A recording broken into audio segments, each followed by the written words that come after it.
So, something that I have been doing recently is reorganizing my Pinterest boards. Look, I know there's some problems with Pinterest. I've just been using it for years. It has a huge backlog of inspiration for me. But I realized that a lot of it is not organized in the way that I'm actively using it.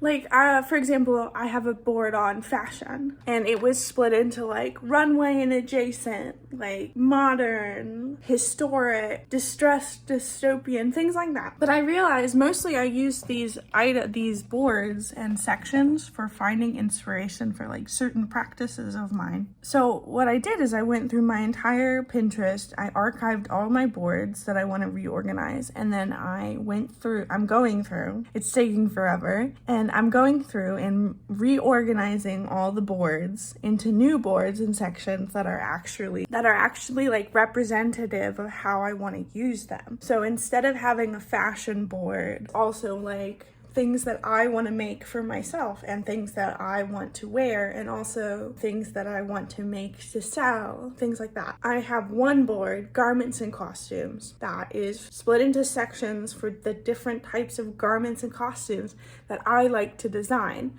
So for example, there's a section that's called fantasy, but in it there's folk costumes, there's historic costumes, there's modern costumes, because the name fantasy of the section isn't describing what's in it, it's describing what I want to use what's in it for my practice of making fantasy fashion garments. So I just went through my graphic design board and I'm like, I really want to make a zine now. I think I should work on my portfolio zine, honestly, because that's almost done. Hell yeah. Anyway, I just wanted to update you on what I've been doing lately. It's taking freaking forever. I have so many pins.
Any major upset in our well-being can become an important catalyst, and sometimes an outright indication for the need of a fresh start in life. How ready we are to take a daring step towards something new in our lives largely determines how ready we are to respond to what isn't working, to what is throwing us off balance emotionally or physically. We must always be prepared for beginnings if we wish our lives to be always meaningful and dynamic. To experience illness is to experience chaos, and chaos is a necessary prelude to new beginnings. The question, however, is, will we engage the chaos or repel it? Will we seize the opportunity or elude it?